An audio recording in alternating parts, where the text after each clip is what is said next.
तो इसमें कौन सा शहर किसी उद्योग के लिए फेमस है वो लिख लेंगे, और कुछ खास किस्म के उद्योगों पर बात कर ली जाएगी क्योंकि उनसे सवाल ज्यादातर पूछा जाता है।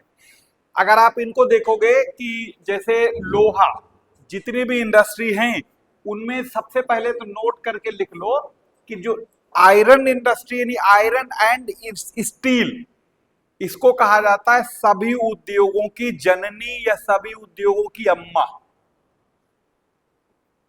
ठीक है, कैसे कहते हैं वो अब इस पर बात कर लेते हैं, फिर उसके बाद में आगे बात करें। यानी आयरन एंड स्टील इंडस्ट्री को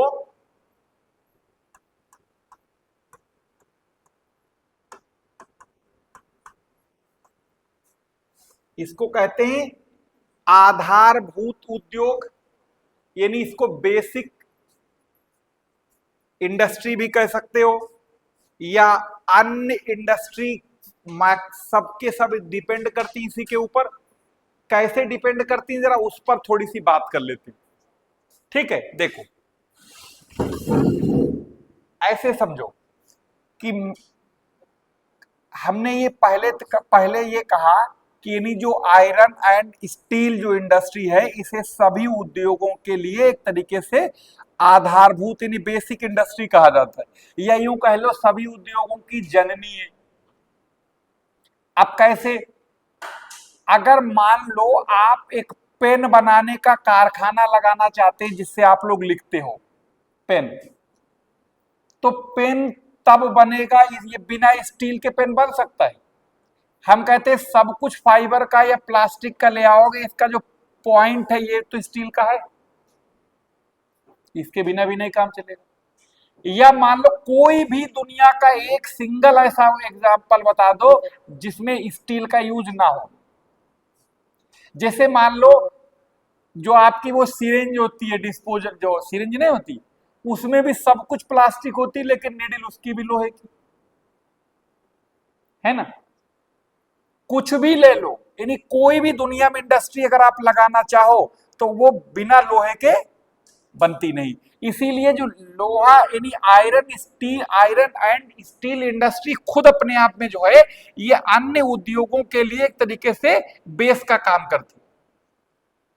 अब मोबाइल ले लो, मोबाइल के चार्जर को ले लो,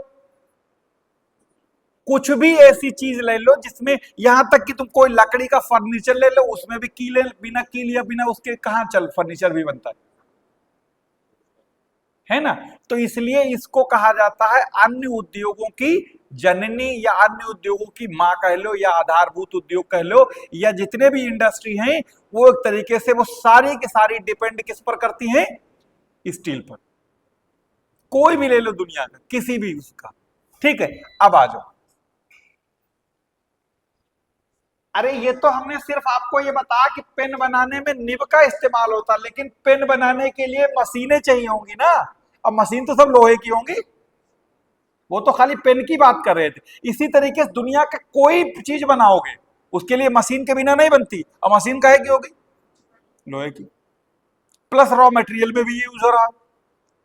तो अब हम लोग क्या कर लेते हैं, तो यहीं पर यहां पर कुछ इसके ना, हाँ, और एक बार बार आपसे क्वेश्चन पूछा जाता है फुटलूज इंडस्ट्री का एग्जाम्पल। उस दिन हमने इसके बारे में कुछ बात भी की थी लेकिन वो थोड़ा जल्दबाजी में थी, आज थोड़ा ज्यादा डिटेल में कर लेंगे। या इसी को हम लोग वेट लॉस इंडस्ट्री भी कह सकते हैं, या वजन ह्रास उद्योग भी कहा जाता है हिंदी में, तो उस पर भी बात कर लेंगे। और इससे अगर आप देखोगे फुटलूज करके बहुत बार पूछा जा चुका है।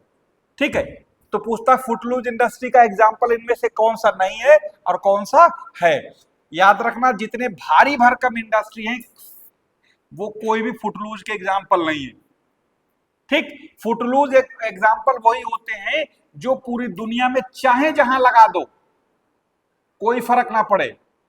लेकिन अगर आप लोहे की कोई कारखाना अगर आपको स्टील इंडस्ट्री बनानी है तो या तो आप कोयले के नजदीक लगाओ जाके जहां कोयला मिलता हो, या फिर जहां कच्चा लोहा मिलता हो, इनके अलावा कहीं लगाई तो बिक जाएगा।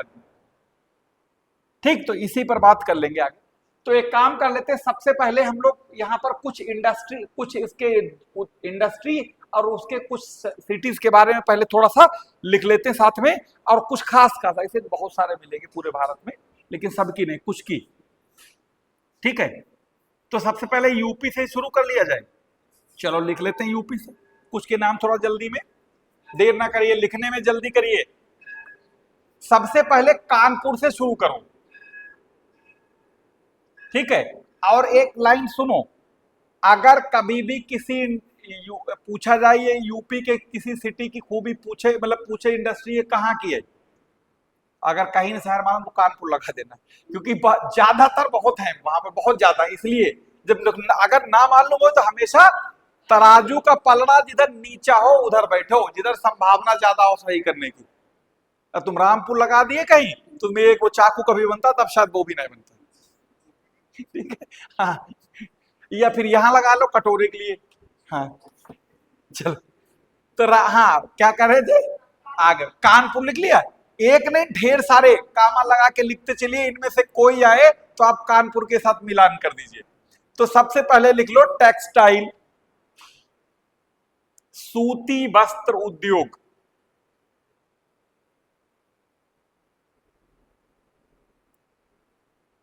लिख लिया। इसके आगे नोट लगा के लिखिए, इसे कहते हैं नॉर्थ इंडिया या उत्तर भारत का मानचेस्टर, कानपुर को नॉर्थ इंडिया या उत्तर भारत का मानचेस्टर। और ये मानचेस्टर है क्या, देखो एक जो है वो इंग्लैंड में मानचेस्टर नाम से एक शहर है, और वो पूरी दुनिया में टेक्सटाइल की समझ दो राजधानी कहा जाता है। मतलब राजधानी का मतलब सबसे ज्यादा मतलब जमावड़ा इसके टेक्सटाइल मिलों का।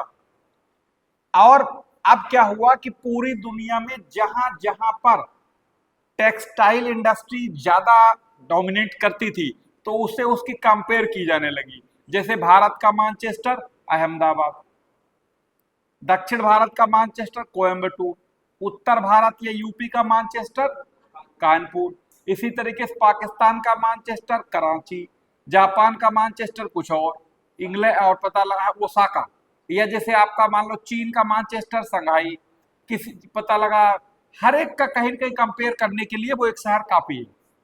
ठीक, एक तो लिख लिया मानचेस्टर। अच्छा आगे लिख लेते दूसरा, इसी में लिख लो लेदर के लिए भी बहुत फेमस है कानपुर, लेदर चमड़ा।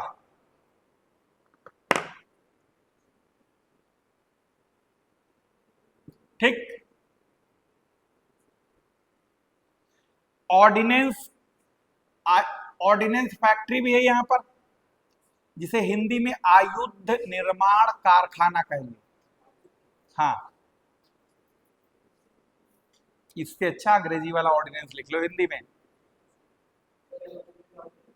बस मतलब जिसमें मिलिट्री से जुड़ा कोई भी सामान बनाया जाए, जरूरी नहीं कि वहां गन ही बने, मतलब मिलिट्री से जुड़ा कोई भी आइटम। आर्मी की ड्रेस तो शाहजहांपुर में बनती है, उसे ओसीएफ फैक्ट्री कहा जाता है। ओसीएफ मतलब ऑर्डिनेंस क्लॉथ फैक्ट्री, जिसे वहां लोकल के लोग उसे दर्जी खाना कह देते हैं।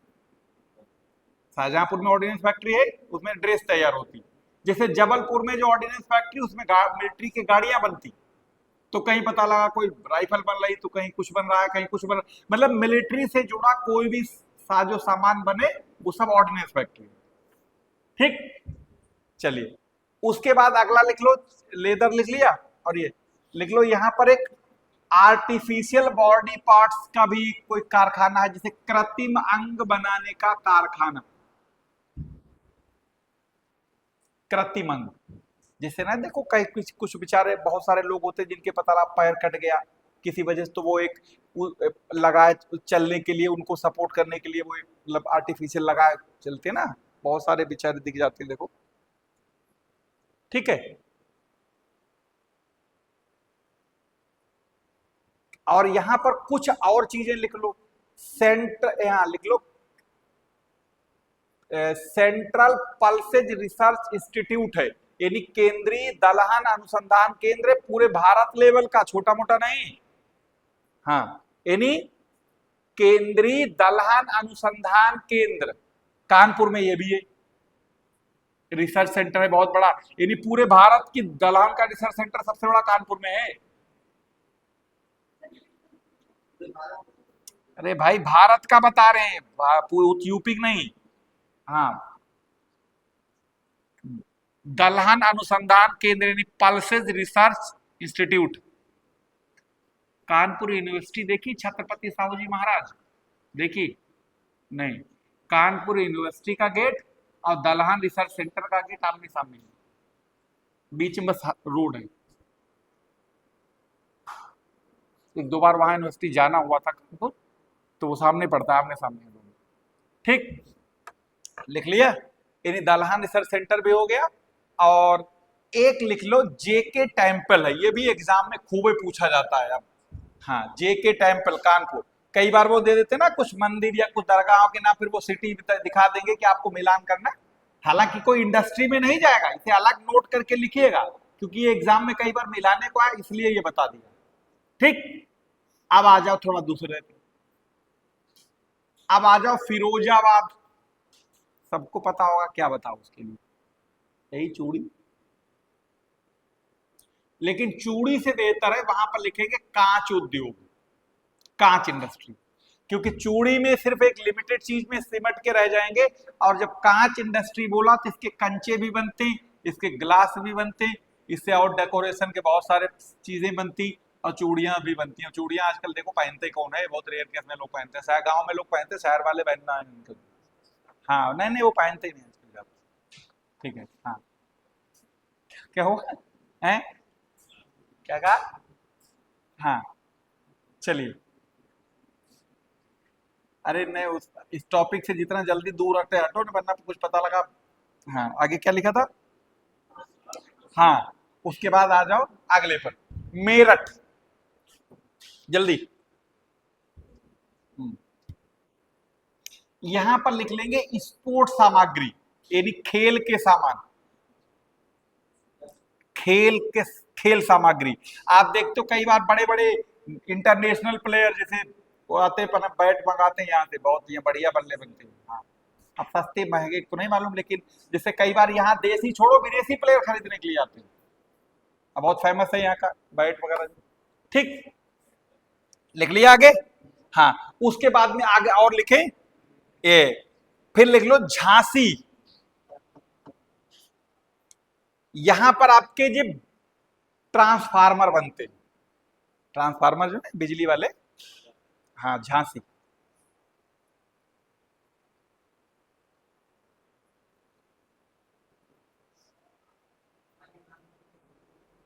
छोटी चीज है क्या?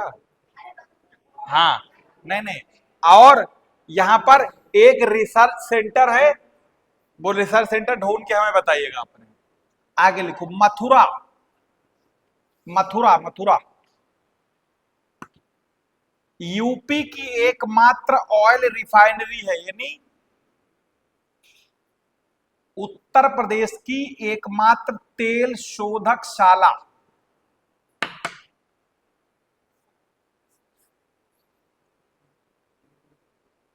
और दूसरा पॉइंट इसी में मथुरा में लिख लो, पीतल की मूर्तियां।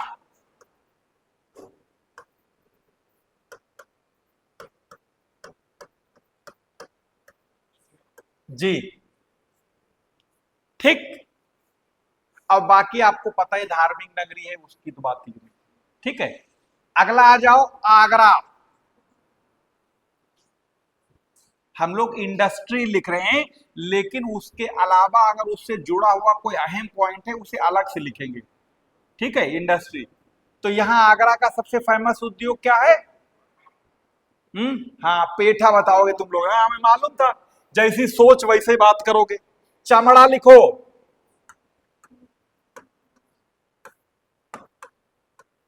पेठा, पेठा दालमोट, ये तो दुनिया भर में, हालांकि पेठा बहुत फेमस है, ये बात सही है, लेकिन ये लिखो, ये ज्यादा दमदार ऑप्शन है। ठीक है, इसके बाद आपने देखा होगा ये अरे बोलते ना है 100 ग्राम 50 ग्राम। आ, वेट वेट। हाँ बाट, वही बट्टा जिसे बोलते हैं। हाँ 2 किलो 5 किलो बनाए बनते हैं लोहे वाले। हो।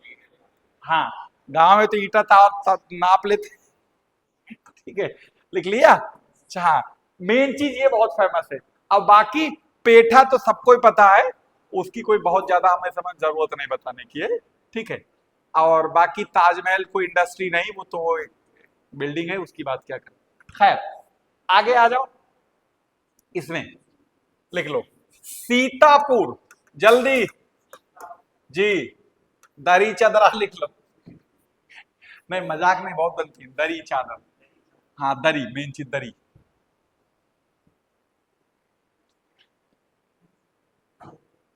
लिख लिया। बरेली, अगला बरेली। झुमका उमका ना गिरा देना।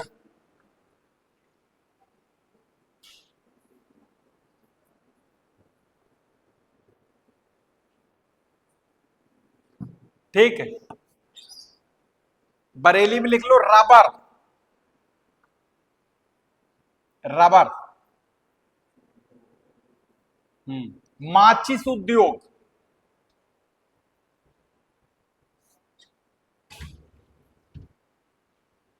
ठीक। बरेली में जो रबर इंडस्ट्री लिखी जाती है वो कभी थी, वो फैक्ट्री बंद हो चुकी है। लेकिन आज भी वो लिखा उसमें आज भी जा रहा है। और ये बिल्कुल रेलवे लाइन से शायद किनारे ही पड़ती है, बहुत जमान बहुत बहुत बड़ी रही होगी कभी। कहा जा कभी कभी तो यह सुनना जाता था इसके बारे में कि एशिया की सबसे बड़ी है, लेकिन फिलहाल वो बंद पड़ी है। ठीक है। हाँ, बाकी जो सुरमा काजल और ये सब ना लिखना है, ये तो सब बेकार की बात है। ठीक है। चलो, क्या लिखा था, बरेली तक हो गया। उसके बाद अपने यहाँ का लिख लो। और क्या, मुरादाबाद ले लो। कटोरा। हाँ हाँ, मतलब पीतल का कटोरा। पीत तुम लोग कटोरे पर चिढ़ते कहा हो इतना है? हाँ, हाँ चलो। मुरादाबाद पीतल। अच्छा, पीतल क्या होता है, एक एलॉय है, मिश्र धातु। तो याद रखना पीतल मतलब पिताजी। यानी पीतल जो है वो तांबा और जस्ते से मिलके बना है। ठीक। एक एलॉय होता है जिसे बोलते हैं जर्मन सिल्वर। आईएएस तक में पूछा गया, मजाक ना है, जितना हम कोई क्वेश्चन का बताएं तो मान के चलो आईएसआई प्रमाणित है बिल्कुल एकदम। भारतीय मानक ब्यूरो, मतलब क्वेश्चन होगा तभी, ये ना फर्जी कुछ भी मुंह से बोल दिया ये फला जगह आया। ये देखो, अब उसमें पूछा ये गया था, एक एलॉय होता है, किसका बज रहा है, पूछा गया था जर्मन सिल्वर में सिल्वर का प्रतिशत कितना होता है, कितना।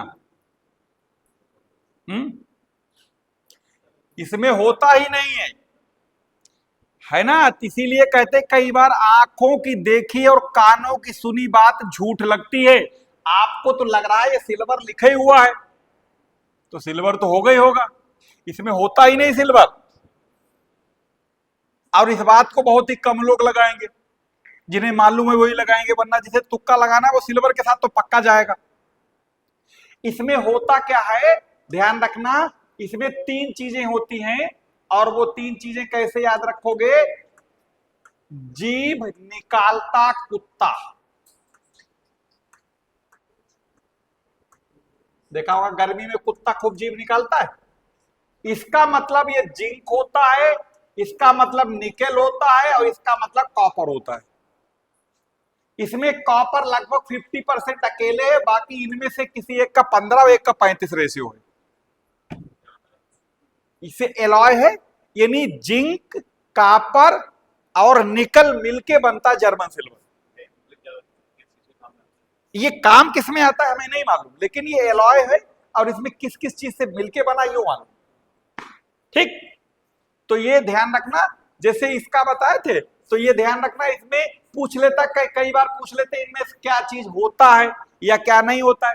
तो इसमें तीन चीजें होती, जिंक होता है, निकेल होता है, और कॉपर होता है। कॉपर अकेले 50% के आसपास, बाकी 15-35 का कोई रेशियो में ऐसे। ठीक है। क्या लिखा था हम लोगों ने?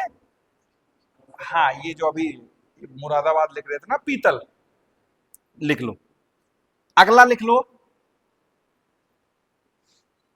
बनारस। उसका तो कोई सबको पता होगा। हाँ, थोड़ा जल्दी लिखो। आपको पता है साड़ी के लिए फेमस है, सबको ही पता है। और यहां पर लिख लो, वेजिटेबल रिसर्च सेंटर है पूरे इंडिया का, सब्जी अनुसंधान। हिंदी में लिखा मिलेगा साग भाजी अनुसंधान केंद्र। ये कोई इंडस्ट्री नहीं है, रिसर्च सेंटर है, लेकिन याद आ गया, लिखवा दिया। वो अलग है। किसमें क्या हुआ? मतलब क्या कहा आपने, समझ नहीं पाया। एक तो बनारसी साड़ी तो दुनिया में बहुत फेमस है बनारस के लिए, और ये हमने अलग से लिखवा दिया था कि बनारस में ही जो वेजिटेबल रिसर्च सेंटर भी है, वो अलग लिख लेंगे कहीं पर, क्योंकि वो कोई इंडस्ट्री तो है नहीं, लेकिन बहुत इंपॉर्टेंट है, बहुत बार पूछा जा चुका है ये फैक्ट। आगे आगे, गाजीपुर। अभी यूपी में है, यूपी के बाहर नहीं निकले। यहां पर लिखेंगे उत्तर प्रदेश की एकमात्र अफीम फैक्ट्री। हाँ, उत्तर प्रदेश की एकमात्र अफीम फैक्ट्री।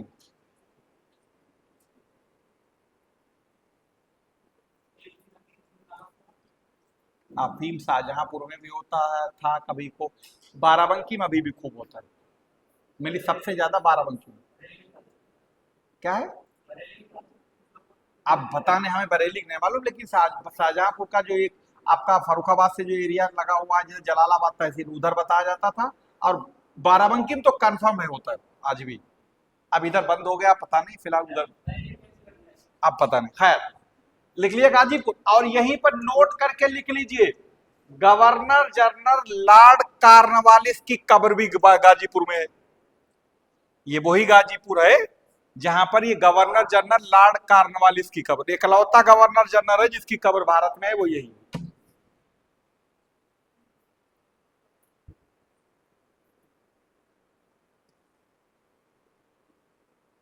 अब कुछ आ जाओ लखनऊ, चिकनकारी। कौन सी चीज?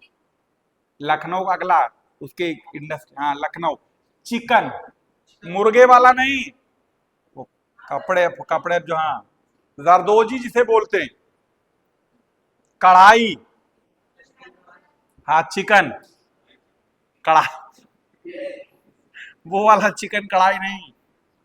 हाँ, मतलब जो ना वो कपड़ों पर कढ़ाई होती, कुर्ते उड़ते, बहुत फेमस है वहां का है। हाँ, ठीक, लिख लिया। बहुत बड़ा, मतलब हमें लगता है इतना तो फिलहाल यूपी में कहीं नहीं होता होगा, कि वहां मतलब कुर्ते और इसकी बिल्कुल भरमार है, हर चीज पर मतलब कढ़ाई। ठीक। और दूसरा लिख लो, सीडीआरआई भी लखनऊ में एक, ये भी रिसर्च सेंटर है। सीडीआरआई, इसकी फुल फॉर्म क्या होती?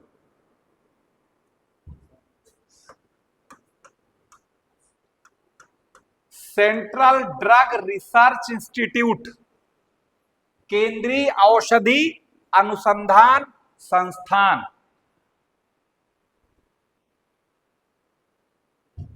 केंद्रीय औषधि अनुसंधान संस्थान, ये आपको हमने इसलिए लिखवा देते हैं, ये पूछे गए बहुत बार। सीडीआरआई, ठीक है, बहुत फेमस है यहाँ। Central drug research institute Lucknow का है, ठीक है।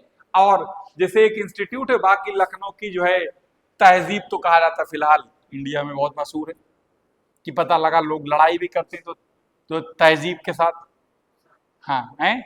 यहाँ थोड़े ना मामूली सी बात भी अड़े बड़े बोलने लगते हैं, है ना, पता लगाओ।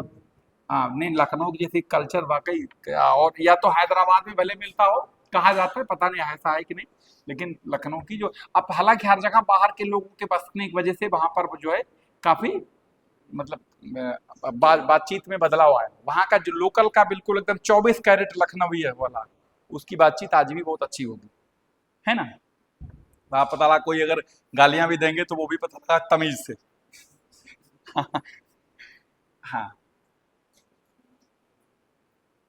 जैसे एक वो पता नहीं क्या, वो कभी कभी सुनने में आता होगा, आपने भी सुना होगा कि कहा जाता है कि एक बैतुल खला, समझते हो क्या होता है?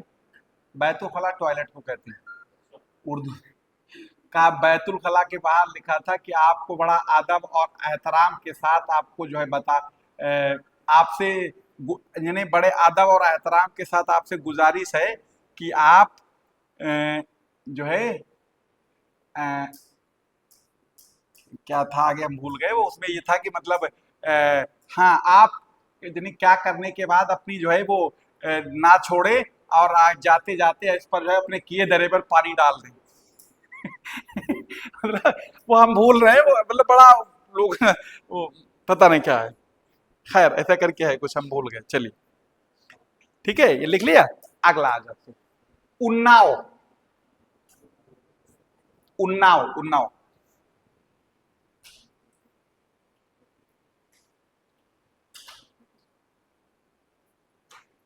चमड़ा। चमड़ा बहुत। उन्नाव कभी आप सिटी के बगल से गुजरो तो आपको लगेगा नाक बंद कर लेनी पड़ेगी, तो वहां पर इंडस्ट्री उसकी मीट वीट की भी शायद है, चमड़े के बहुत अजीब से गंदा आती बहुत ज्यादा। हाँ, ठीक, लिख लिया।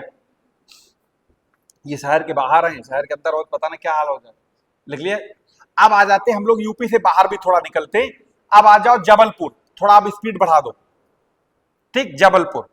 बीच में अगर यूपी वाला कुछ याद आ गया तो बता देंगे। Jabalpur. Ordnance factory. Ordnance factory.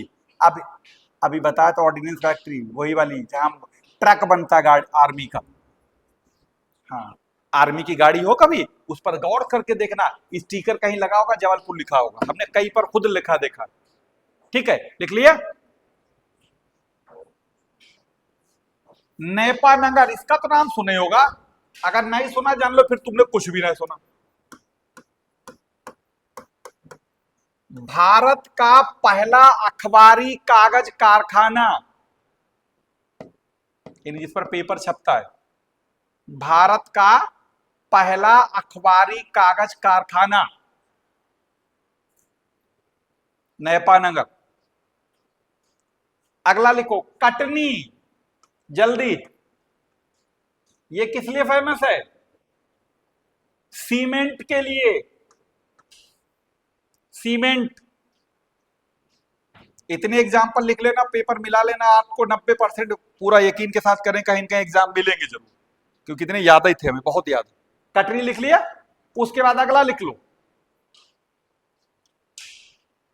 लेकिन अब सीक्वेंस बिगड़ गया, हम जो जो याद आ रहा है बोलते जा रहे हैं। दुर्गापुर। आजकल दुर्गा पूजा भी होने वाली है ना। दुर्गापुर। स्टील के लिए। और एक सुनो बड़ा ध्यान से, बहुत काम की बात बता रहे हैं, बहुत लोगों को नहीं मालूम। एक पूछा ये जाता है, दोनों बातें एक साथ हो जाएंगी। दुर्गापुर, राउरकेला, भिलाई,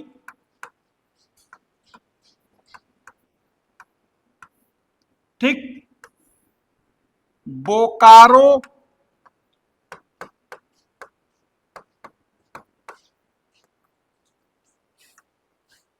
जमशेदपुर,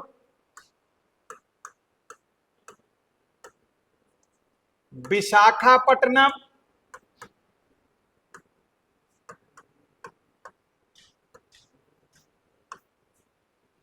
भद्रावती,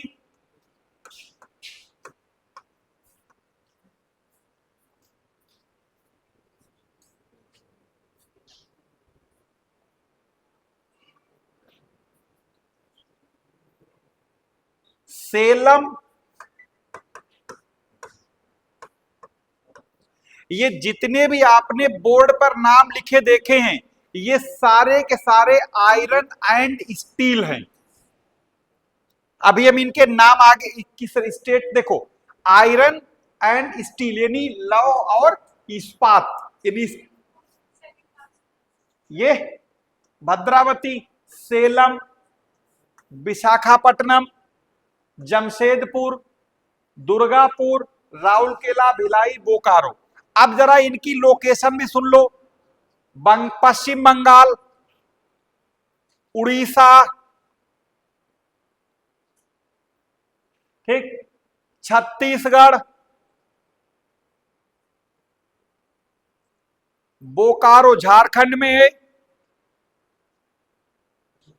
झारखंड, जमशेदपुर झारखंड में है, विशाखापट्टनम आंध्र प्रदेश, भद्रावती कर्नाटक में, सेलम तमिलनाडु में, और एक और है विजयनगर, वो भी कर्नाटक का है।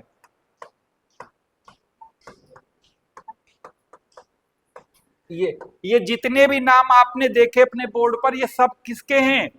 स्टील प्लांट हैं ये, ठीक। आप सुनो, ये एक बार में सारे के सारे लिख दिए, याद रखना। और सबसे ज्यादा पॉसिबिलिटी होती इन्हीं पर पूछा जाता है। दो तीन टाइप के क्वेश्चन आते हैं, उनको देखो। क्वेश्चन तो एक ये आता है कि भारत में जो सेकंड 5 ईयर प्लान था, वो किस चीज को उसमें बढ़ावा दिया गया। तो सुनो, पहले 5 ईयर प्लान में था एग्रीकल्चर को प्रमोट किया गया सबसे ज्यादा। सेकंड 5 ईयर प्लान में भारी इंडस्ट्री को, हैवी इंडस्ट्री का मतलब स्टील, क्योंकि इसे सबको पता था अगर स्टील इंडस्ट्री डेवलप हो गई तो फिर इस इंडस्ट्री से हम कोई भी इंडस्ट्री बना सकते हैं। आप यहां तक कि जो पीतल के बर्तन यहां बनते होंगे, उसमें भी पीतल के बर्तन को बनाने के लिए हथौड़े का इस्तेमाल होता होगा। और हथौड़ा मतलब उसे उसके शेप और साइज में लाने के लिए वो भी लोहे का, या जिस पर रख के बर्तन ऊपर से पीटते होंगे वो भी नीचे स्टैंड लोहे का। या इसके अलावा ये तो मैनुअली तरीका बता दिया, या जहां पर ये इसको पिघला के पीतल को बर्तन के शेप में लाते होंगे ना, तो वो भी होगा, तो वही लोहे का ही काम ज्यादा। ठीक है, तो अब यहां पर देखो, ये जितने थे, हाँ बोकारो तक हो गया, जमशेदपुर झारखंड में, आंध्र प्रदेश, कर्नाटक, तमिलनाडु और कर्नाटक, ये तो हो गए स्टेट। कर्नाटक का बोला तो अच्छा। अब आपसे ये पूछता है कि इनमें से कौन सा steel plant second 5 year plan में लगाए गए थे। तो सेकंड 5 ईयर प्लान में एक तो ये लगा था, एक ये लगा था, और एक ये लगा था। ये तीनों इसीलिए अंडरलाइन कर रखा है ऊपर को, ये तीनों के तीनों जो हैं वो सेकंड 5 ईयर प्लान में लगाए गए थे, ठीक। द्वितीय पंचवर्षीय योजना काल में दुर्गापुर, राउरकेला, भिलाई लगाए गए थे। अच्छा, एक तो ये पूछता है कि ये किस 5 ईयर प्लान में थे। दूसरा, इसी में एक तरीका और पूछ लेते हैं, ये किस देश के सहयोग से लगाए गए थे। और तीसरा, ये किस राज्य में है। राज्य आपको बता दिया, 5 ईयर प्लान पता लग गया, किस देश के सहयोग से लगाए गए थे वो देखो, ठीक। देखो, जुगाड़ वाला बता दे, मामला याद रहेगा।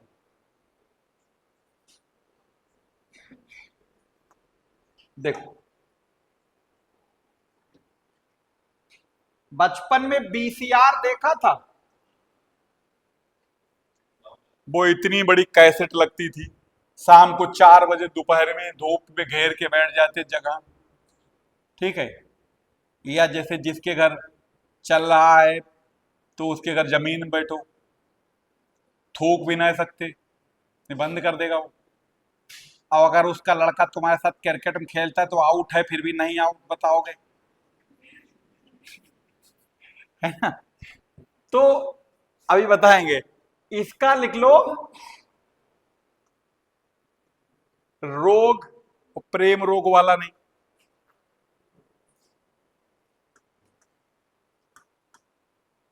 नहीं,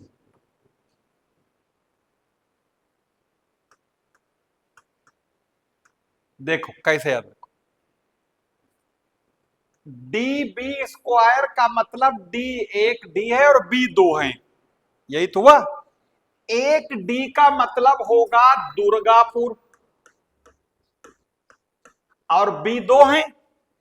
एक दूसरा बी जो है वो शो कर रहा है ये कारखाना है कहां, और तीसरा बी शो कर रहा है ये कारखाना किसके सहयोग से लगा।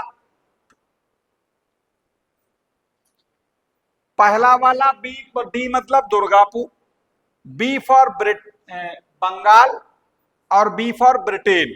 यानी दुर्गापुर जो है वो सेकेंड 5 ईयर प्लान में पश्चिम बंगाल राज्य में ब्रिटेन के सहयोग से लगा गया।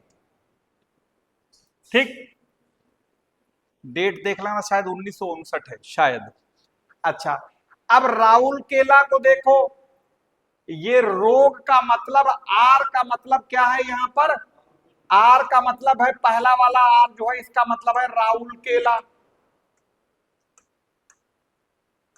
और ओ का मतलब है उड़ीसा, और यहां पर जी का मतलब है जर्मनी के सहयोग से लगा था ये तो रोग हो गया। अब बीसीआर देख लो, बी फॉर भिलाई और सी का मतलब छत्तीसगढ़ है,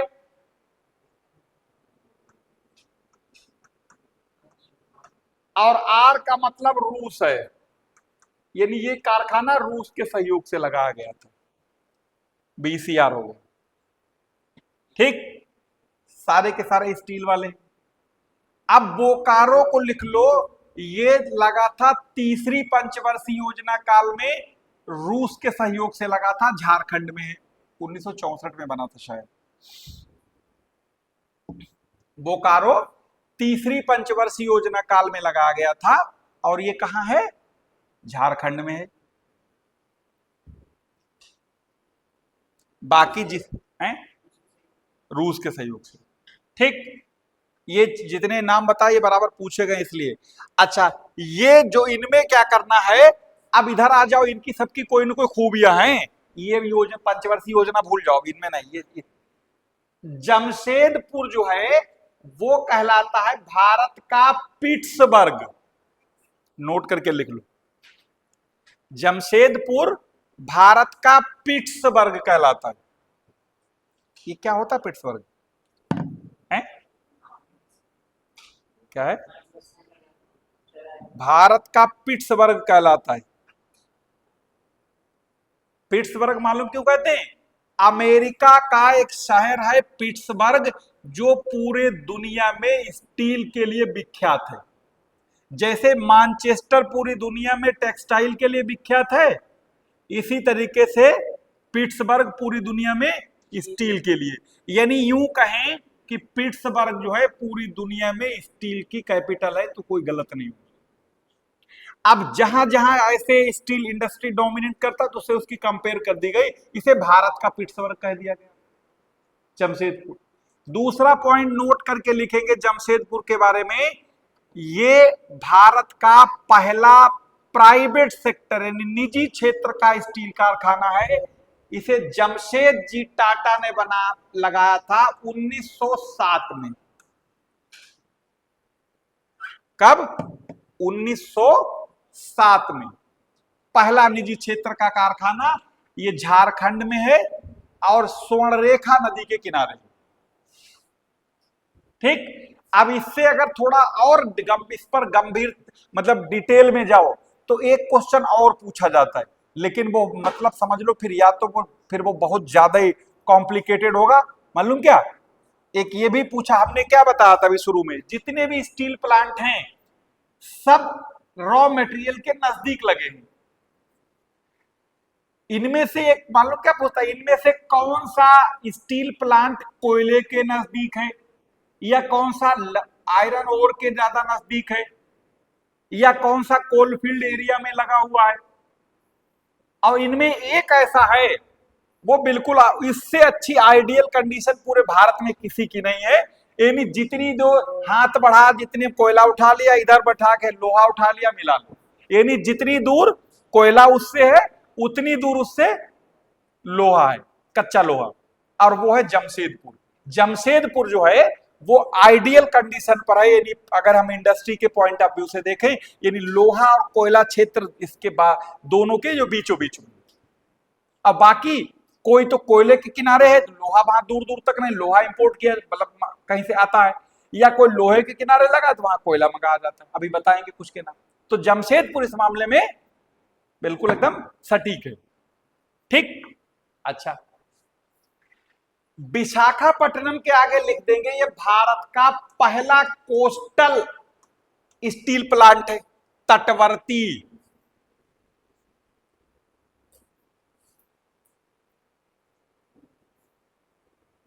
ठीक है। अच्छा, भद्रावती जिसे कहते हैं, भद्रावती को कहते हैं विश्वेश्वरैया स्टील प्लांट, भी इसका नाम है। विश्वेश्वरैया का नाम सुना है? कौन थे ये भारत के वो व्यक्ति हैं, बहुत विख्यात इंजीनियर थे, और इन्होंने प्लान्ड इकोनॉमी ऑफ इंडिया, यानी इकोनॉमिक प्लानिंग पर इनके द्वारा एक किताब लिखी गई थी 1934 में, उसका नाम था प्लान्ड इकोनॉमी ऑफ इंडिया। बहुत विख्यात इंजीनियर थे, छोटे मोटे इंसान नहीं। ठीक। और जो भद्रावती स्टील प्लांट है वो इन्हीं के नाम पर है। अच्छा, जो भद्रावती स्टील प्लांट है, ध्यान रखना, मोस्ट वांटेड सवाल है जो एग्जाम के हिसाब से, यो जो है वो लोहा, तो जिस एरिया में जो प्लांट है उस एरिया में लोहे की तो कोई कमी नहीं। बाबा बूदन की पहाड़ियां कल ही लिखवाए थे परसों कर्नाटक में लोहे के लिए, लेकिन यहां कोयला दूर दूर तक नहीं कोयला है, मतलब कोयला नहीं। तो यहां पर क्या होता है, यानी जो बाबा यानी भद्रावती स्टील प्लांट है, यहां पर क्या होता, लोहा तो उनके बगल में है, और लोहा और कोयले की बहुत भारी जरूरत पड़ती है स्टील बनाने के लिए, तो लोहा तो यही मिल जाता है बाबा बूदन की पहाड़ियों से, लेकिन कोयले को विदेश से इंपोर्ट किया जाता है, खासतौर से ऑस्ट्रेलिया से। जैसे अब कैसे आधे लोग सोच रहे होंगे कि भारत में नहीं पड़ता, बिल्कुल पड़ता है। ठीक है, थोड़ा बुद्धि भी लगा ले। ठीक है, अब जरा सुनो कैसे, यहां पर देखो, ये कर्नाटक, ये केरल है, ये कर्नाटक है, यहां कहीं होगा है ना, कोस्ट लाइन पर नहीं। ठीक। कोयला कहां होता है, यो एरिया है, झारखंड, उड़ीसा, पश्चिम बंगाल, छत्तीस, ये वाला एरिया। ठीक, कोयला यहां होता है। सुनना ध्यान से, इधर कोयला यहां हो रहा है, कारखाना यहां, में कोयले की बहुत जरूरत है इसे, और ऑस्ट्रेलिया यहां पर है मान लो। जैसे भारत ये है, अगर आप देखें भारत ये और ऑस्ट्रेलिया ये है, यही तो है मैप में। तो अच्छा, अब यहां से अगर ट्रेन भर के कोई कोयला चला जाएगा, तो पहली बात, आपको लगता है ट्रेन में बहुत कोयला जा रहा है, ये बात सही है, लेकिन इंडस्ट्री भी तो उससे बड़ी है, यानी उसे उसकी तो ट्रेन जरूरत शायद उतनी आसानी से पूरी ना कर सके, क्योंकि और इसकी ढुलाई पर पैसा बहुत जाएगा। यानी हमें देखो, जिसकी, जैसे मान लो किसी का प्लांट यहां लगा स्टील बनाने का, वो झारखंड से कोयला लाएगा, तो क्या झारखंड वाले उसे फ्री में दे देंगे? पैसे भी देने, ढुलाई भी देनी, है ना। तो इससे, और हमें क्या पता लगा, हम पैसा भी दे रहे हैं, ढुलाई भी दे रहे हैं, और हमें महंगा पड़ रहा है। सपोज करो हम यहां रहते, हमारे घर पर बहुत ज्यादा मान लो गेहूं चावल हो, ये सब भरमार है, सब एग्जाम्पल के तौर पर, हम वहां से लेके आए, उन्हें किराया दें, 10 जगह चढ़ाएं उतारें, उससे अच्छा यही ना खरीद लें। कहने मतलब यहां है ना। तो इसी तरीके से अगर हम इसको ऑस्ट्रेलिया से सीधा एक शिप भर के अगर कोयला आ जाएगा, तो कम से कम 100 ट्रेनों में भी नहीं आएगा वो, तो 100 ट्रेनें क्या हो सकता है, 200-400 ट्रेनों बराबर कोयला लेके आ जाता है वो। तो वो वाला, और जहां पर मात्रा ज्यादा बढ़ेगी, यानी क्वांटिटी ज्यादा होगी, वहां पर आपका पर यूनिट रेट नीचे गिरेगा, यानी किराया सस्ता पड़ेगा। तो वो वाला सब फायदे का सौदा है। पता लगा यहां से मंगाते मंगाते पता लगा ट्रेन आएगी, तो पता लगा 10 दिन में यहाँ पहुंचेगी, किराया भी दें, कोयले के पैसे दें, तो सीधे ऑस्ट्रेलिया से ना मंगा ले, है ना। तो इसलिए तो यहां पर नोट करके लिखना यह है कि भद्रावती स्टील प्लांट आयातित कोयले पर निर्भर है, क्योंकि वहां उसके अगल बगल कोई देश में कोयला नहीं, वहां पर है जहां कर्नाटक में वो है, आयातित यानी इंपोर्टेड कोयले पर आधारित है।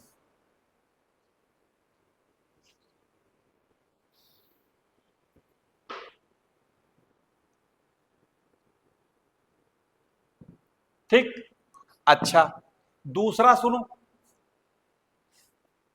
फिर सेलमपुर आ जाओ, ये तमिलनाडु में, इसमें लिखेंगे बिल्कुल स्पेशल स्टील बनता है यहां पर, जिसे हम लोग बोलते हैं स्टेनलेस स्टील, क्या करके लिखते हैं, स्टेनलेस स्टील, उस टाइप का, यानी विशेष किस्म का इस्पात बनता है तमिलनाडु में, इस सेलम में।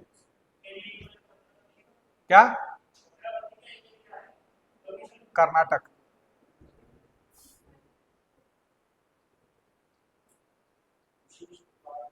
हाँ, ठीक है। तो ये जो जितने भी हमने नाम आपको बताए थे, ये सारे के सारे स्टील प्लांट थे, ये एक ही बार में पूरा सब समिट गया। ठीक है, अब स्टील वाले दोबारा नाम लिखने की जरूरत नहीं पड़ेगी आगे। ठीक है, अब आगे आ जाओ। ठीक है, स्टील वाला काम खत्म हो गया। क्या हुआ? अरे बोला कितनी बार बताया कर्नाटक। इसकी सबकी खूबी थोड़े ना, कुछ जिनकी जिनकी खूबियां थी सब बता दी। ये भी कर्नाटका में, ये भी कोई आयातित कोयले पर रहेगा। ठीक है, लेकिन ये ज्यादा ये वाला ज्यादा पॉपुलर है, ज्यादा बड़ा, ये एग्जाम में कई बार पूछा जा चुका है। ये पहले का है, ये बाद में बना है। ठीक, चलो अगला लिख लो। ये सारे हो गए। हाँ, अब लिख लो आगे। लोहे वाले तो हो गए ना, अब लिखो आगे। रेनकूट कहाँ है? हैं? रेनकूट ये सोनभद्र में है, यूपी। किस लिए फेमस है? एल्युमिनियम के लिए, एल्युमिनियम इंडस्ट्री। जैसे याद करो, अभी कल परसों में हमने कुछ नाम लिए थे जल्दबाजी में, नालको, बालको, हिंडालको, मालको, ऐसे नाम लिए थे। ये सब एल्युमिनियम प्लांट हैं। नालको का मतलब वहां पर नेशनल एल्युमिनियम करके होगा, हिंडालको मतलब हिंदुस्तान, मालको मतलब मद्रास, रेनकूट इसका भी कोई करके है देखो। तो ये सब एल्युमिनियम प्लांट है। ठीक। अच्छा, ये है कहां? सोनभद्र, यूपी। हाँ, अगला लिखते हैं आगे, कोरापुट। कोरापुट, कोरापुट करके है, कोरापुर नहीं, कोरापुट। ये उड़ीसा में है, ये भी आपका एल्युमिनियम के लिए, एल्युमिनियम।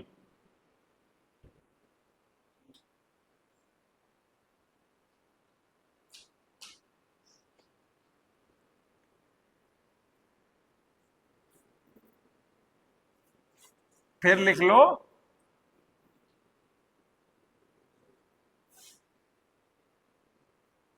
अरे क्या नाम है उसका, देखो, इंदौर। ऑटोमोबाइल का बहुत बड़ा कंसंट्रेशन है, बहुत बड़ा अड्डा है इंदौर। ठीक है, देखो सुनो एक बात, इंदौर में एक जगह पड़ती पीथमपुर करके। ठीक, ये इंदौर सिटी में ही है, शायद कहीं सिटी में हो या इंदौर डिस्ट्रिक्ट में है ये, बस। अब यहां पर बड़े बड़े जो ब्रांड हैं, जैसे मैसी ट्रैक्टर, आइसर, इनके सबके प्लांट है, बनते वहां पर। तो इसलिए इसे इंदौर को कहा जाता है भारत का डेट्रॉइट। डेट्रॉइट क्या चीज है?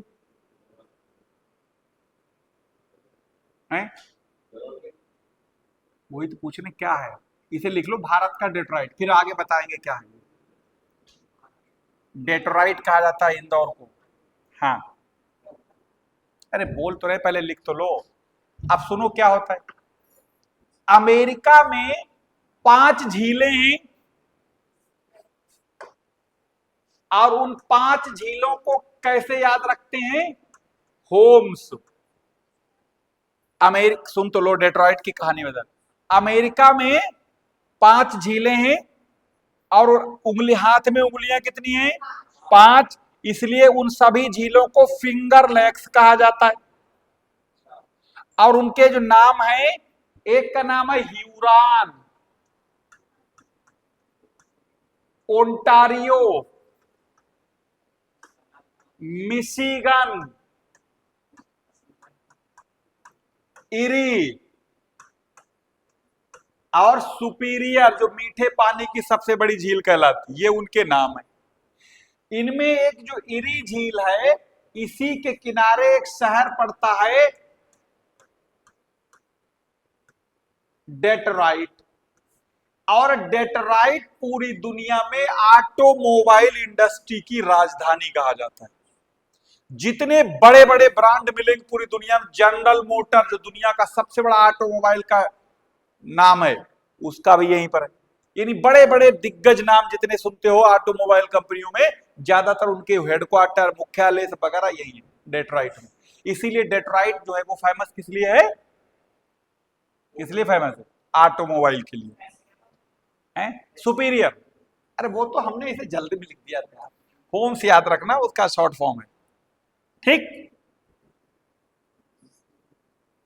डेट्रॉइट लिख लिया।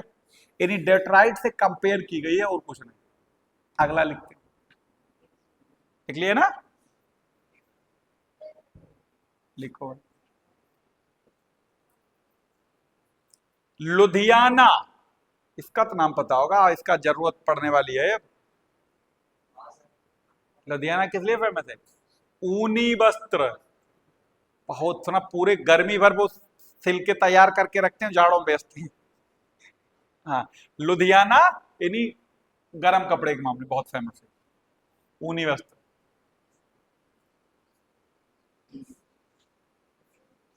जामनगर, जामनगर,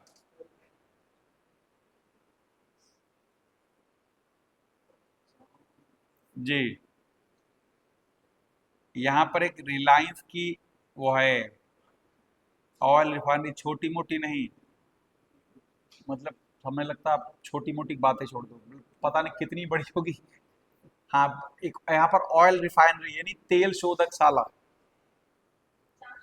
हाँ, को लगता है 10-20 हजार आदमी इसमें काम करता होगा कम से कम, ऐसा लगता है। मजाक में, सही में।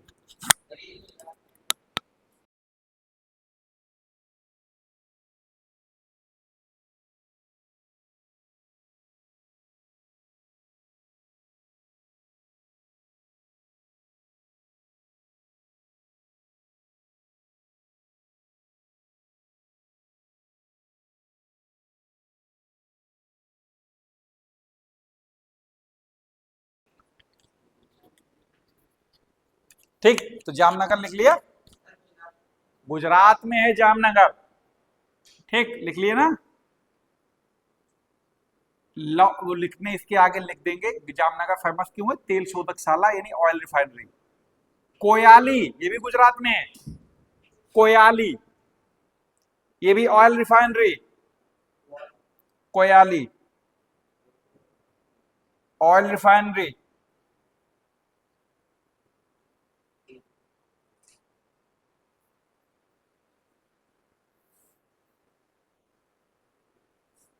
गुजरात में है ये। ठीक, डिगबोई, ये वही डिगबोई है, याद करो, एक दिन बताया था डिगबोई को स्टोरी। हाँ, डिगबोई, असम।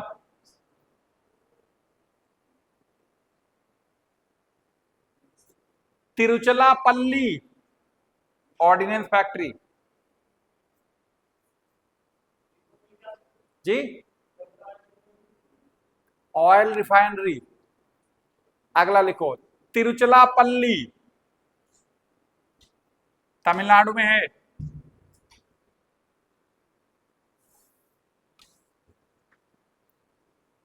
लिख लिया? अगला लिखो, कांचीवरम। ये बताओ, कांचीवरम, बोलो कौन बताएगा? आप लोग बताना चाहिए, लड़कियों को ये मालूम होना चाहिए।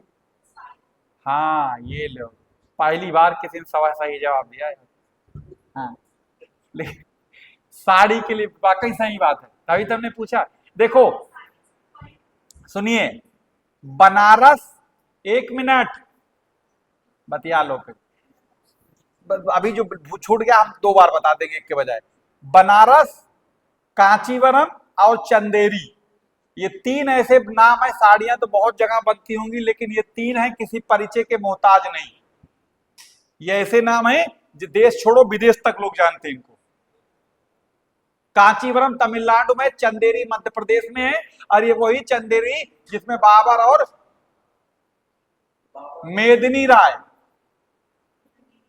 चंदेरी का युद्ध ना पड़े हो, वही वाला। हाँ ठीक है, चलिए अब वापस आते हैं।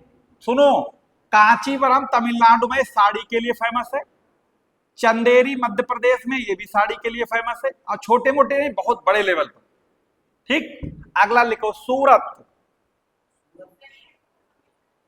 ये इतनी देर से बता रहे हैं कांचीवरम तमिलनाडु में है। सूरत, सूरत, हाँ है, हाँ गुजरात में, सूरत लिख लिया। हाँ, टेक्सटाइल एंड डायमंड,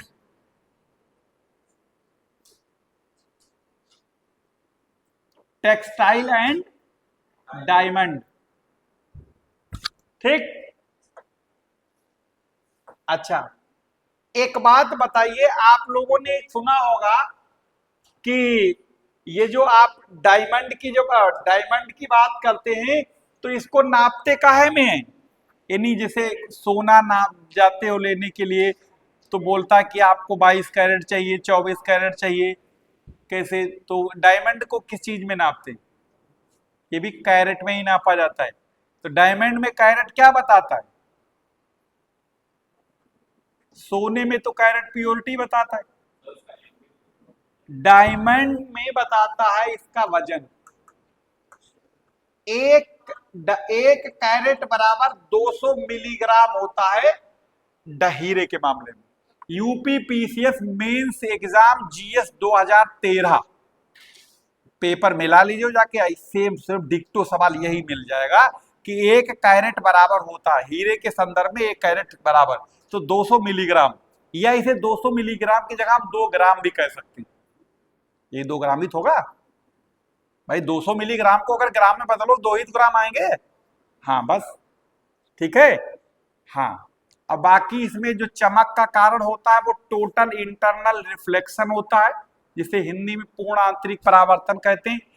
ठीक, रेगिस्तान में हिरन को पानी का एहसास होता है टोटल इंटरनल रिफ्लेक्शन के कारण। गर्मी के दिनों में जब रोड पर चलते हो तो ऐसा लगता है आगे रोड पर पानी भरा हुआ है, वो भी टोटल इंटरनल रिफ्लेक्शन के कारण। और किसी गंजे आदमी की खोपड़ी में अगर तेल लगा तो चमकती है, वो भी टोटल इंटरनल रिफ्लेक्शन। या कई बार आपने देखा होगा कोई गाड़ी आपके पीछे से निकल जाए और गाड़ी का वो साइड वाला मिरर है, अगर कहीं सूरज उसके ऊपर पड़ गया एकदम सीधा और आप पीछे हो तो ऐसा लगता है दिखाई नहीं, तो सब आंखें चल बना जाती, वो भी टोटल इंटरनल रिफ्लेक्शन होता है। क्या कहा इन्होंने? चलिए ठीक है, ऑप्टिकल फाइबर वो जो है वो भी टोटल इंटरनल रिफ्लेक्शन पे काम करता है ना, यही बताना चाह रहे थे। हाँ खैर, तो ये बात ध्यान रखना। और सोने में, एक मिनट, सोने में जो प्योरिटी है वो बताता है आपका गोल्ड में प्योरिटी बताता है कैरेट, जैसे इसमें वजन बताता है। अच्छा, उसमें कैरेट का क्या चक्कर रहता है? हाँ, उसमें पहनते सब हो, लेकिन उसमें पता ना होगा, दुकानदार का ठगले पता ना लगेगा। देखो, कभी भी अगर सोना खरीदने जाना तो देखो उस पे लिखा होगा, कहीं चैन या कुछ भी लो हो जाएगा, कोई भी सोने का आइटम लोगे तो सोनार सबसे पहले तुम्हें बताएगा जो सब 22 कैरेट है, क्योंकि तुम्हें तो वहां हर पीली चीज सोना लग रही है। लेकिन ध्यान रखना, 22 कैरेट का रेट अलग होता है, 18 कैरेट का रेट अलग होता है, और 24 कैरेट का रेट अलग होता है। ठीक है, एक बात नोट कर लीजिएगा, 24 कैरेट पर कोई भी ज्वेलरी बनती ही नहीं, तो उसका तो सवाल ही नहीं पैदा होता है। अगर कोई कहे कि तुमको हम ये कान का रिंग या नाक का वो जो क्या बोलते से रिंग या जो भी चीजें हो, या हाथ के कंगन, यो भी वो बन ही नहीं सकते, क्योंकि ये फ्लेक्सिबल इतना होता है, इसमें हार्डनेस लाने के लिए मिला जाता है, तो पता लगा वो तो बन नहीं सकता। तो 24 कैरेट की बातें छोड़ दो। 24 कैरेट का क्या मिलेगा? बिस्किट जिसमें मोटाई ज्यादा हो, या आपका ईंट, ईंट ये वाली नहीं, 2.5 किलो वाली। हाँ ठीक है। हाँ, तो इस तरीके की चीजें बन सकती है, मतलब ज्वेलरी नहीं बन सकती। तो अब ज्वेलरी मैक्सिमम कितने पर बन सकती है? 22 कैरेट पर। और 22 कैरेट, और होता क्या है, जब भी जाओगे तो सोनार तुम्हें 22 कैरेट बता देगा, हो चाहे कुछ भी, क्योंकि 22 कैरेट का रेट लगा है। अब ध्यान रखना, 22 कैरेट वही होगा इसे जिसके ऊपर लिखा होगा 916। गौर करके देखना, ना दिखे तो कोई कोई अगर कोई आइटम कोई पहने हो या घर जाके सुकून में से देखना, माइक्रोस्कोप लगा के 916 लिखा है, इसका मतलब जो 22 कैरेट है, अदरवाइज नहीं है, चाहे कुछ भी कोई कहता रहे। इसका मतलब 916 का मतलब इसमें 91.6% तो गोल्ड है, और बाकी 8.4 बचा ना, इसका मतलब वो इसमें कॉपर या कुछ भी हो सकता है, तांबा पीतल कुछ भी हो। इसी तरीके से अगर आपको 18 कैरेट का पता करना है, तो 18 कैरेट का मतलब इसमें सोने की शुद्धता 75% होगी, यानी इसके आगे लिखा होगा 750, ये पहचान होती।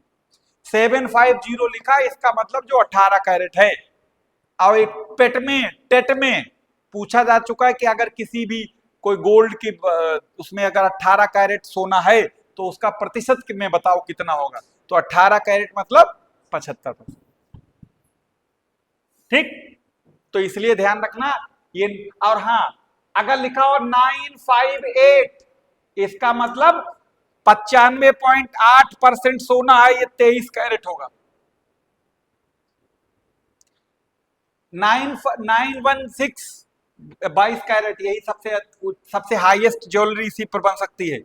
ठीक है, अब होता क्या है, सुनार तुम्हें बेचेगा यो वाला, जनरली अगर जानकारी नहीं तो, और तुम्हारे पास रेट तुम्हें पहनाएंगे टोपी इसकी 22 कैरेट की, तुम अगर उससे तुम कहे कि महंगा है, ये है वो है, तो पता लगा तुम्हें 1000 2000 4000 छोड़ देगा जब, है ना।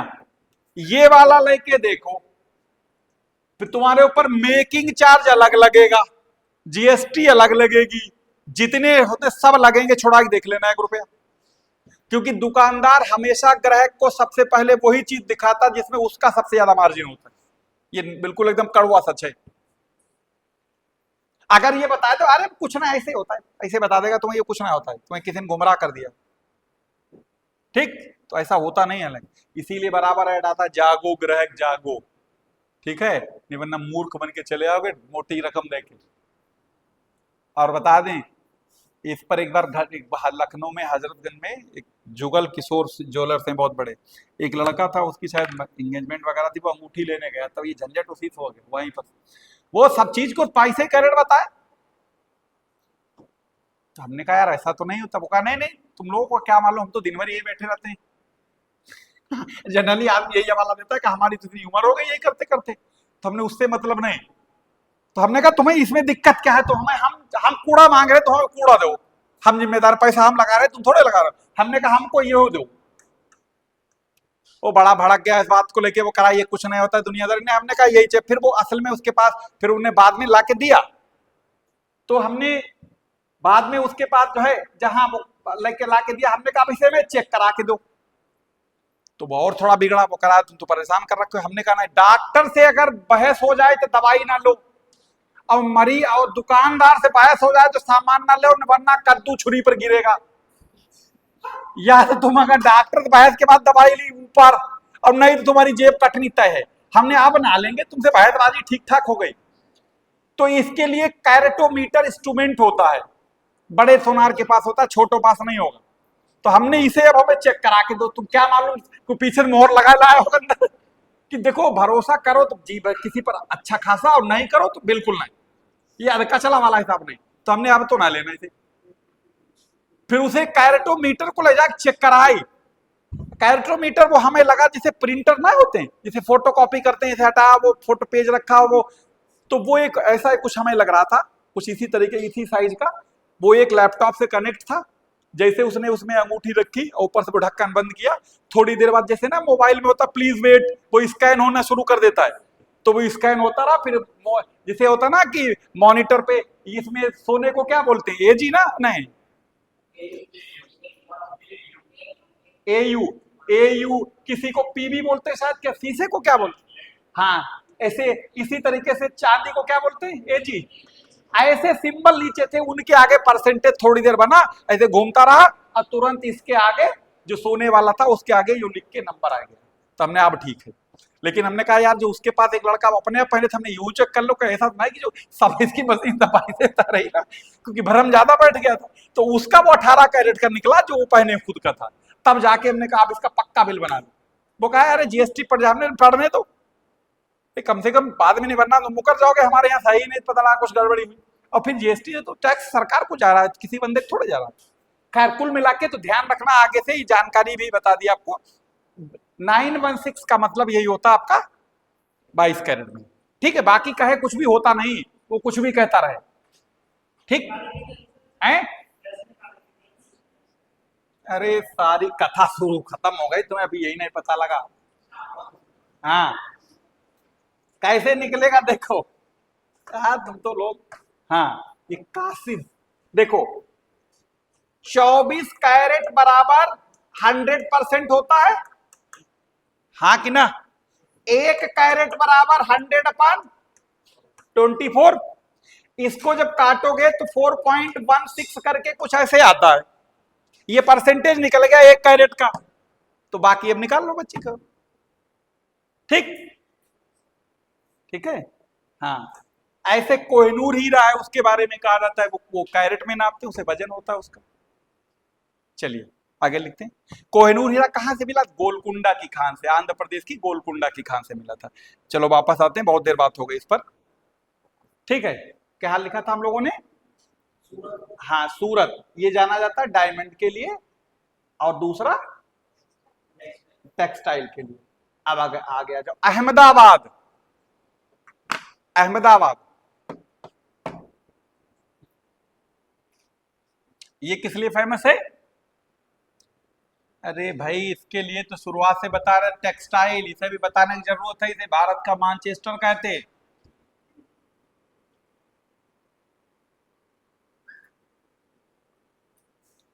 कोयम्बटूर अगला, कोयम्बटूर ये साउथ इंडिया का मानचेस्टर है, पूछा जा चुका है।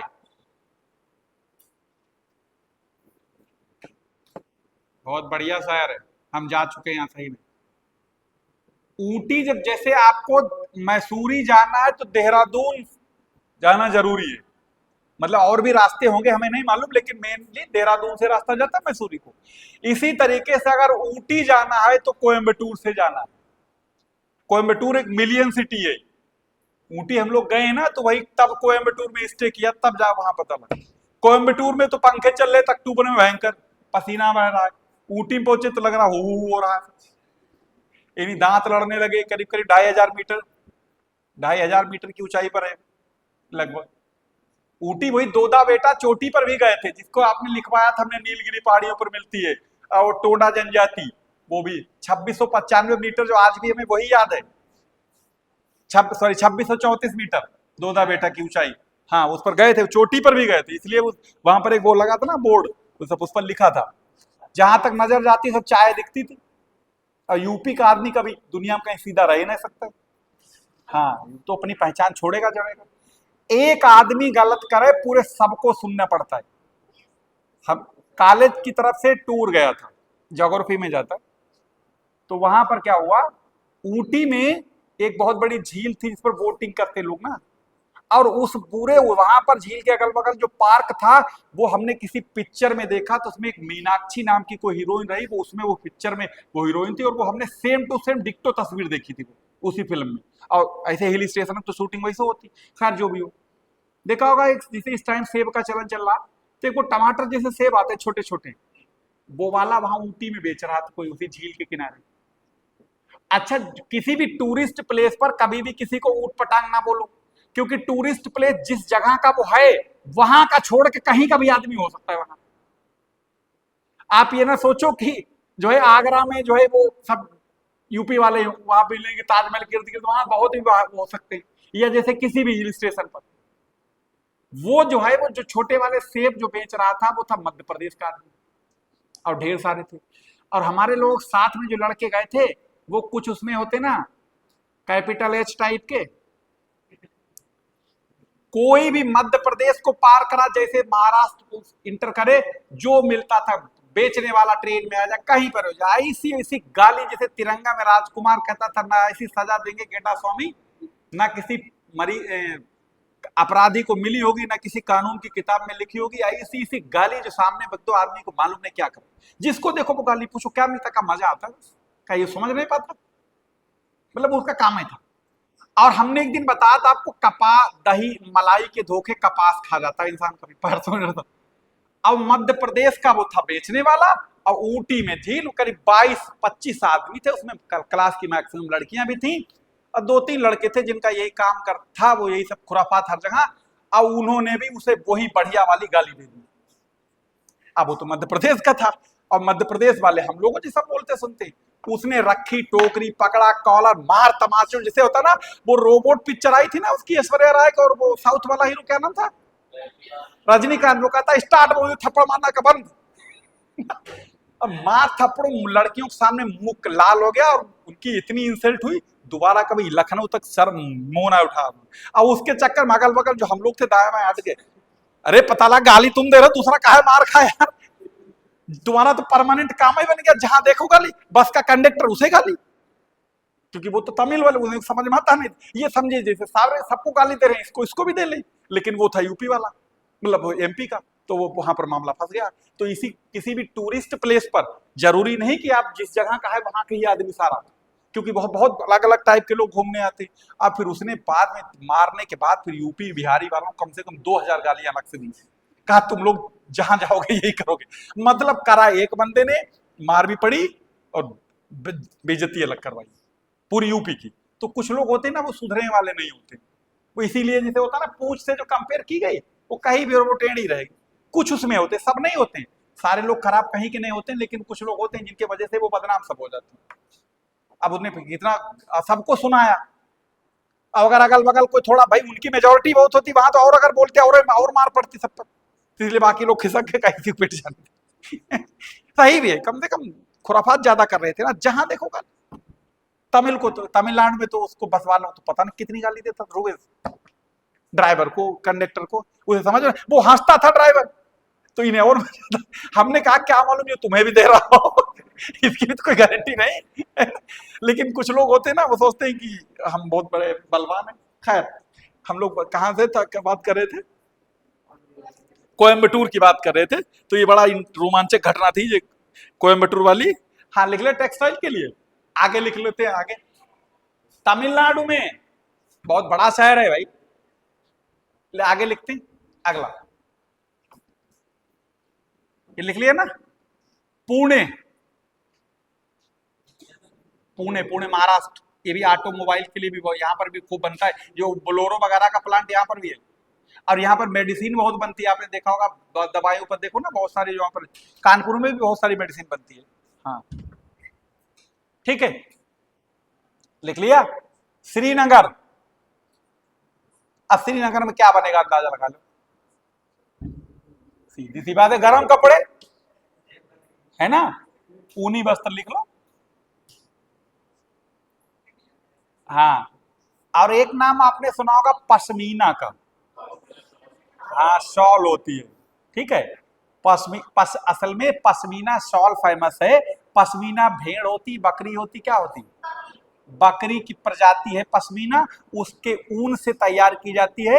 और यहाँ सुनो, अभी जाड़ा आने दो, थोड़े दिन के बाद तुम्हें कश्मीरी जगह जगह लखनऊ तो भरमार है इनकी बेचते नजर आते हैं, वो पूरे रिक्शा बुक करा लेंगे पूरे दिन का, और उसमें कम से कम ढेर सारा सामान भर के बेच। अब यहाँ का पता नहीं, लखनऊ में तो परमानेंट मिल जाएंगे तुम्हें। अब सुनो, वो मालूम क्या करें, तुम्हें पश्मीना के नाम पर बेचते रहते हैं। अब पश्मीना की पता लगा वो 1000-2000 में बेच देंगे। पहली बात, अगर 1000-2000 को दे रहा है जिसका मतलब तुम मूर्ख बना रहा, मिल ही नहीं सकती इतने कम रेट पर, ऐसी होती नहीं, ठीक है। कहा जाता है पश्मीना की अगर असली शॉल है, तुम्हारे हाथ में जो अंगूठी पकड़े हो, अंगूठी इसे निकाल लो और पूरी शॉल इसके अंदर से निकाल दो, निकल जाएगी। जो रजाई काम करती वो काम करेगी एक शॉल, तो ये 100-200-500 में मिल जाएगी वो। लेकिन हाँ वो मालूम क्या, वो दरवाजे दरवाजे रिक्शा लिए घूमते, और महिलाओं को तो मूर्ख बनाने के लिए तो मिल ही जाती है, और वो तो आधे पर्दे तो होते ही, जान लो। पता लगा जहां पश्मीना नाम तो सुना है, बाकी नहीं मालूम, जो गधा है, भेड़ है, काहे की खाल है। बस एक बार उसके पश्मीना नाम पे वाला उन्हें 1000 बताया, ठीक है, इसका मतलब। और वो अपने आप में मालूम क्या खुश होती, हमने ठग लिया इसे, अपने खुश कि हमने ठग लिया उसे 1000 रुपए देके। और ये नहीं मालूम, तरबूज चाहे छुरी पर फेंको या छुरी तरबूज फेंको, कटना तरबूजे को है। वो समझ लेती कि हमने जो है 10,000 की सॉल 500 में ले ली, हम खुश। ठीक है, ये नहीं मालूम कि वो पहली बात है ही नहीं, वो सिर्फ उस पर वो लगा है टैग। जैसे कई बार होता है जरा सा अगर चूक है तो गड़बड़ हो जाएगा। जैसे एक बार हम भी एडिडास की जगह एडिडास का लोअर ले आए धुलने के, हमने तो जो दिन गौर दो काफी दिन के बाद बीत गए, हमने कहा इस पर तो कुछ और लगा लिखा, उसमें एडिडास की जगह बी बना था तो एडिबास लिखा था। बाद में पता लगा कि मतलब मूर्ख बन गए लोग अच्छे बन, क्योंकि वो नाम ही इतना बड़ा है। क्योंकि होता ना कुछ बड़े नाम है उनकी आड़ में लोग अपना धंधा कर, जिसे सोनी इरेक्शन है, पता लगा एक स्पेलिंग मिस्टेक कर देंगे, बेच दी तुम्हें सोनी, दूर से देखने में लगेगा एक झलक सोनी इरेक्शन की चीज है, तो वो तो एक नॉर्मल बात है। अब बड़े बड़े लोग यार मूर्ख बन जाते हैं, कोई बड़ी बात नहीं, लेकिन हाँ कम से जहां तक हो सके तो अपना थोड़ा सा दिमाग चलाना चाहिए। जरूरी नहीं हमेशा जो है, अब कुछ लोग ज्यादातर दूसरे दिमाग पर डिपेंड रहते हैं, अब कुछ बता दे बस पड़ोसी ली सॉल्व तो बस हम भी लेंगे, अपना दिमाग लगा करो। इसीलिए 1 मिनट में अभी क्लास खत्म हो रही, टीचर भी आ गए। दूसरे की हर बात जरूरी नहीं दूसरा जो कह रहा है वो सही हो। जैसे एक जंगल में एक कुत्ता था, ठीक, हाँ जंगल में कुत्ता। अब अरे तुमको एक सुन, मजाक नहीं। अब एक दिन वो एक कुत्ता था, उसने देखा कि उसकी तरफ शेर आ रहा दौड़ता हुआ, तो उसने सोचा अब तो बचने के कोई चांस है ही नहीं, ना तो भाग सकते, कुछ होना नहीं, तो कहते ना इसीलिए दिमाग लगाओ अपना। तो वो क्या किया, उसने अगल बगल देखा, एक मरे हुए जानवर की कोई हड्डी पड़ी मिल गई, अब उसी हड्डी को चाटने लगा और जोर जोर से बोला कि एक शेर को खाया बहुत मजा आया, अगर कहीं एक और शेर खाने को मिल जाए तो आज साला मजे आ जाए। तो शेर को लगा कि साला हमसे भी कोई बड़ा वाला है क्या। कि भाई जो करा एक शेर खा लिया, दूसरा मिल जाता तो पूरी दावत कंप्लीट हो जाती। तो वो घबरा गया, उन्हें सोचा लग रहा है कोई हमसे भी बड़ा है, सवाब शेर है का। वो अपना भाग गया। अच्छा बंदर तो बहुत इसमें कलाकार होता है, तो बंदर ये घटना देख रहा था पेड़ पर, वो ऊपर बैठा था, उसे लगा कि इसने तो कुत्ते ने शेर को मूर्ख बना दिया। तो बंदर पेड़ से लगाई छलांग, शेर की तरफ गया। उन्होंने सोचा इसी बहाने बताएंगे, जिसे लोग कहते हैं बड़े लोगों की चमचे ही करेंगे तो अपना भी कुछ बन जाएगा ना। उसने सोचा कि इसकी कुत्ते की मुखबिरी करेंगे और बंदर की जो है शेर खुश हो जाएगा।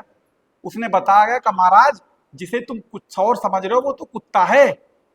उन्हें लगाई दहाड़ का, बैठ हमारे पीठ पर, साले को अभी चीर देंगे चल के। अब उन्हें शेर ने जब उसे शेर के साथ उन्हें बंदर को भी आते देखा कुत्ते ने, उसने सोचा लग रहा साले इसने मुखबिरी कर दी। तो उसने फिर अगल बगल वो जोर जोर से चिल्लाने लगा कि उस बंदर कमीने को भेजा जाओ, उसे शेर को बुला लाओ, हमें भूख बहुत तेज लगी और अभी तक आया नहीं। तो शेर को लगा कि बंदर उससे गद्दारी कर रहा, उसने पटक के बंदर को मार के और फिर फरार हो गया। कहने का मतलब अंत तक दिमाग लगाया उसने, वरना मौत तो तय थी, है ना। तो कुल मिला के वो एक हंसने के लिए स्टोरी नहीं, लेकिन कम से कम दिमाग, क्योंकि कोई ऑप्शन था ही नहीं मरने के अलावा, तो कम से कम दिमाग लगा। जैसे आप अलिफ लैला सुनते हो, कहा जाता है कि अरब देशों में एक कोई राजा था, वो हर बार कोई न कोई औरत को मार देता था अपने, मतलब शादी की खत्म मार दिया। तो उसने सुना, जो औरत थी वो सुना, उसे पूरी रात अलिफ लैला कहानी सुनाती थी। अब जैसे सवेरा हुआ, कब ये बची हुई कहानी का और कब अगले सुनाएंगे, यानी पूरी जिंदगी काट दी। तो उसी पर जो ये सीरियल जो चलता है, जो इसकी कुछ सच्चाई वहीं से जुड़ी हुई, इसीलिए अलिफ लैला कभी खत्म होती, जिंदगी भर अब बचपन से सुनते आ रहे हैं, सीरियल आता आज भी चलता है, कभी वाली बाबा चाली चोर, तो कभी फलाना वाला, कभी इनका वाला, मतलब उसमें हजारों स्टोरी है, वो रोज कुछ न कुछ नई स्टोरी गढ़ के सुना देती तुझे। ठीक है, वो जान ही रहे वो बादशाह सलामत मूर्ख